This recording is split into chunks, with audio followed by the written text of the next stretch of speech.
Hey everybody, welcome back to George Does Stuff. I'm George. I've been known to do stuff, mostly really bad knife reviews. So welcome. If you've never been here, welcome. If you've been here before, I apologize. My content's not getting any better. That being said, I actually have a very special knife today that is on loan to the channel. It's the first loaner knife we've ever had here at the channel. And it is, if you guys know those markings, you may or may not. Let me see here. There's, boom! There you go. All right, if you can't read that, we're gonna hide it again. So you may or may not know that I am in the North Texas area, and this manufacturer is actually based in my city. They actually manufacture just a couple miles away from where I work, which I think is very, very cool. I've been to I actually went and picked this up at where they manufacture the knives, and it is Tactile Knife Company. And let me tell you, these guys couldn't be more wonderful. They are absolutely awesome. I got to talk to a couple guys when I was at Blade Show, Texas, and one who I'd actually talked to before, because I purchased this knife for my dad, who has very kindly put this up for my review, and I'm obviously going to give it back to him when I'm done. Yeah, so I was able to talk to them and go pick it up as opposed to having to ship it to me. Didn't make any sense for them to ship it to me when I could be in their front door in 5 minutes. But yeah, so there you go. There's a little background on Tactile Knife Company. Tactile, in my opinion, is I don't know. I want to say like a mid-tech type company, and they kind of, from some knife reviewers, not all of them, kind of got, oh my, look at that. That is a beauty. They kind of got off to a rough start because a lot of knife reviewers on the tubes were giving them a hard time because this knife is it's milled titanium with Magnacut. And the Magnacut, people were complaining, wasn't heat treated enough. It wasn't hard enough. And it was running, I think, between 60 and 61, which is it's not bad. At 60 and 61, Magnacut is really tough, and it's extremely corrosion resistant. But as I may or may not have stated before in my reviews, when it comes to pocket knives, toughness isn't that important. What you want is edge retention. At least that's what I want. You want corrosion resistance and edge retention, because you're not going to be chopping down trees with this knife. It's just, if you are, you're going to be busy for a while because this is not a big knife. And that being said, you really want to kind of bump up the HR, the HRC if you can, to make this knife a little bit harder. So I knew that prior to getting this knife for my dad, and so every new tactile knife comes with a certificate of authenticity, and on there they will actually print the hardness. So you have the model, the date of birth, the blade, scales are titanium, the material is Magnacut MC, and then you have the hardness 63, 64, and then you have assembled by Mace, and he made this last year. Good job, Mace. And then you have this scan down there. It probably takes you to Tactile so you can get some of their stuff, but it's really nice that they include some in there. And just a quick side note, if you're selling these online, try to keep this. If you think at some date you might sell it, keep that. That will absolutely raise the value, because there's a ton of these out there that are at the 60 to 61 hardness that people are just passing by. Now, I'll tell you right now, I think 60 to 61, this is still a fantastic knife. But, if you can make it, the edge retention better, I think it's better. So, all right, let's take this puppy out of its awesome seal. I'm trying to be careful here because, again, this is not my knife. This is not mine. This thing has exceptional milling. Just, let me learn how to get stuff here. See if we can get us some focus here. I can't tell if that's in focus or not, but we'll go with it. It's got absolutely fantastic milling on there. The machine work on this is fantastic. And I love the way, which side is it? Oh, I can't tell. Oh, no, right here. This is actually the captive pivot side. If you look real close, I can get it to focus. Look real close, you can see that it's actually kind of on this side right here. It's a little bit. Work with me, or don't. I don't know if you can see that or not, but anyhow, it's actually flattened. It's flattened right here. Maybe I can zoom in and you can see it. Because my camera's being finicky. There you go. So if you see right here, right there, that's actually how they get that pivot to keep from moving. There you can see the milling. Oh yeah. It's just a fine, fine knife. Very, very proud of my local Texans for making a really nice knife. It's got a really nice slim profile, so this is the type of knife that you put in your pocket and you will forget about it. And the good news is everything on this knife is corrosion resistant, so if you stick it in the washer, you're just going to have a clean knife. You're not going to mess up anything on this. It has a wonderful deep carry pocket clip. I believe that is, yep, I believe that's reversible. You reverse it right here. Oh, well, I may have lied. Maybe that's not reversible. At closer inspection, I don't believe it is. So sorry, lefties, you're going to have to carry this right-handed. It's kind of a bummer, but hey, that's all right. It is a nice open back design. I like that very, very much because I've mentioned that before. Got a little backspacer there. That allows... oh, you know what? You may be able to... No, you can't. Never mind. Never mind. Because if you keep this in your pocket and you have lint or dirt or whatever in your pocket, particles will just sift through it and then won't get collected in there. It's one of the reasons why I don't like integral knives, because integral knives just collect crap. That's what they do.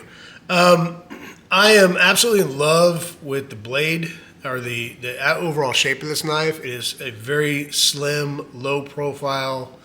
To me, this is like a gentleman's knife. I mean, this is really, it looks delicate, but there's nothing delicate about it. It's got very, very high quality materials. It's got a high level of fit and finish on it.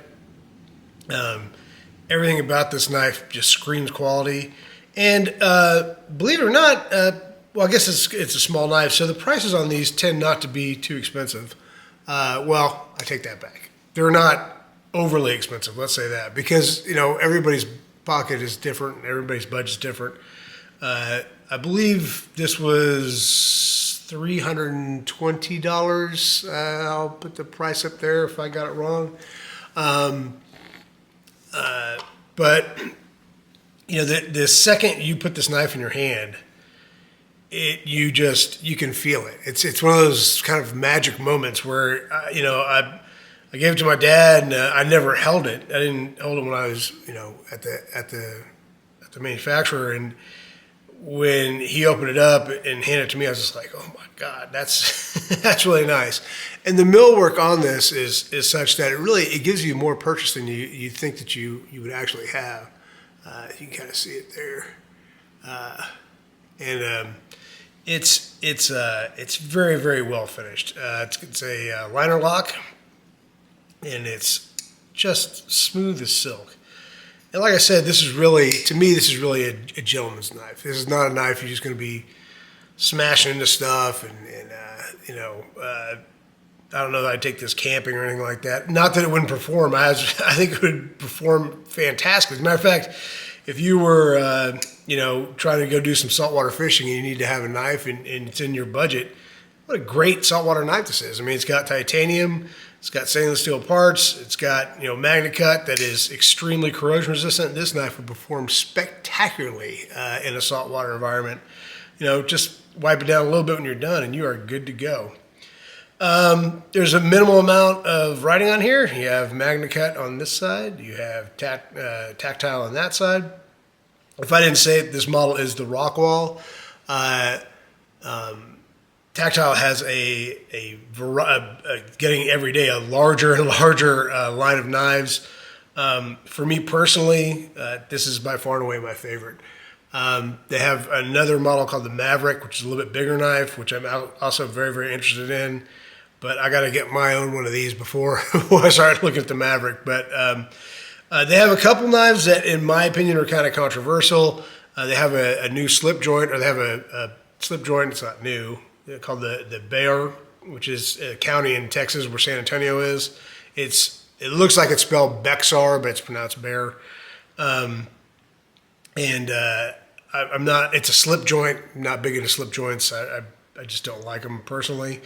And then they have a new Bear model that has it's like a bottle opener here and a blade there. I don't know. That just doesn't appeal to me in any way, shape, or form.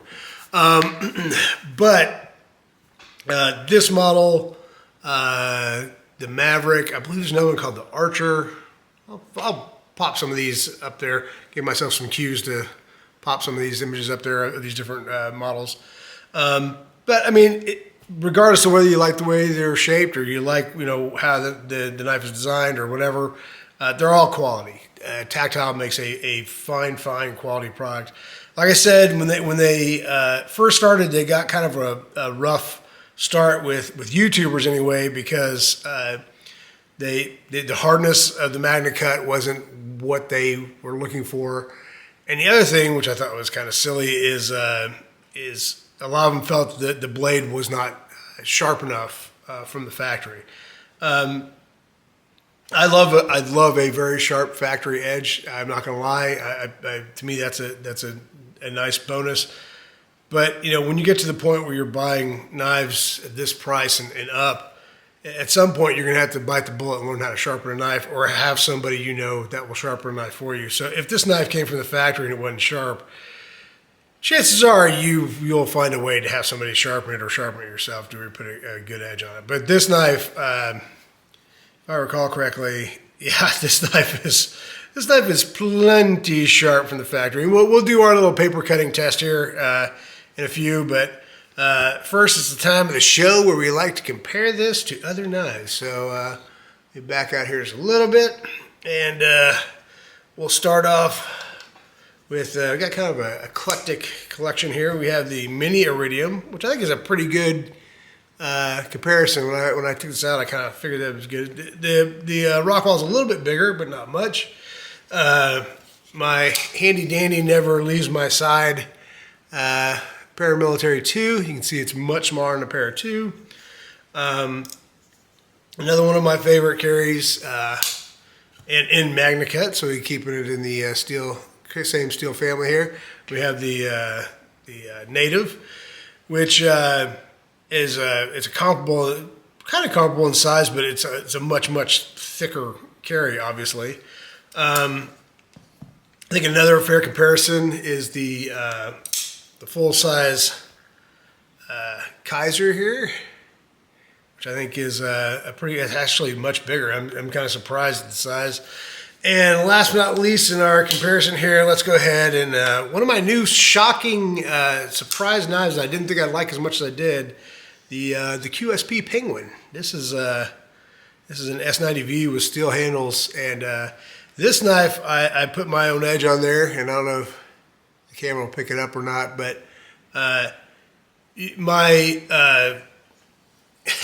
all my paramilitary 2s are tip down carry. That's the way they come from Spyderco, and so that's the way I've been carrying my paramilitary, my black one, which isn't on the table. I've been carrying that knife for 15 years, and I have never, ever jabbed myself in the leg or done anything like that. And everybody's like, you got to tip up carry, and I'm like, well, I don't really care. I never really thought much about it. I've been carrying tip down and it hadn't bothered me. This QSP Penguin has some really aggressive thumb studs on there. I don't know if I'm going to be able to get that on there or not, but those thumb studs just are grippy as hell. So this thing was in my pocket, and it gripped on the inside of my pocket. I don't know if you can see the edge I put on there, but I put a really nice edge on that S90V there. And it was open just like that, and it sliced this finger. You might even still be able to see the scar, just right across my finger. It just started gushing blood.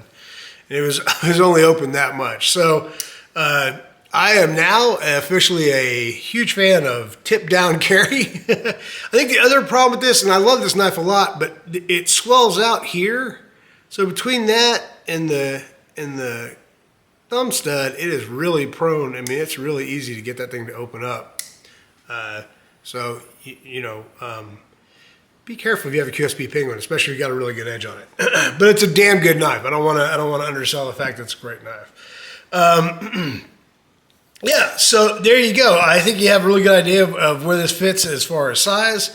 Again, the price, I believe now these are selling for $320 still. I think that's what I paid for it. They may be up to $349. I'll flash the price up there at some point. And, well, you know what, folks? We've come to the time in our channel where we are going to do some paper cutting. So hold on one second, and I'm sure through the magic of editing, I'll have a piece of photographic paper with 0 interruptions. Pow! Just like that. Look at that. Paper just showed up right on cue. All right. Let's see what we got here. Yeah. It's got a little bit of a toothy edge on it. Like I said, it's a factory edge. But that will definitely get the job done. No doubt about it. It just chop right in there. Let's see. Yep. Very nice. Very nice. All right. Let's get the scraps out of the way. So there you have it. We have the Tactile Rockwall thumb stud. I don't know why they put that on there. Titanium, Magnacut. Highly recommend this knife. I've kind of diverted my hobby away from knives temporarily, so I'm buying things that are unfortunately much more expensive than the knives I collect. But once I get enough money, I'm going to pick one of these guys up. I really, really like this knife. I really like the fact that it's made in my hometown. I like the people that make the knives. Oh, I should also mention what a good job they did in milling this out, so you actually have really good access to that liner lock. It's kind of rushing through this, but I didn't even talk about the jimping. Let's look at the jimping, man. It's got some really good jimping on there. It's a very comfortable knife in hand. You can tell that the pocket clip is in there, so that it's definitely noticeable. So again, like I said, this is more of a gentleman's knife. This is not a take it out to the woods and survival knife or anything like that. This is a knife that you want to carry, just for cutting stuff around the office or the house or things like that. And again, not that it can't take a little bit of abuse, but it just isn't. That's not what it's really meant for.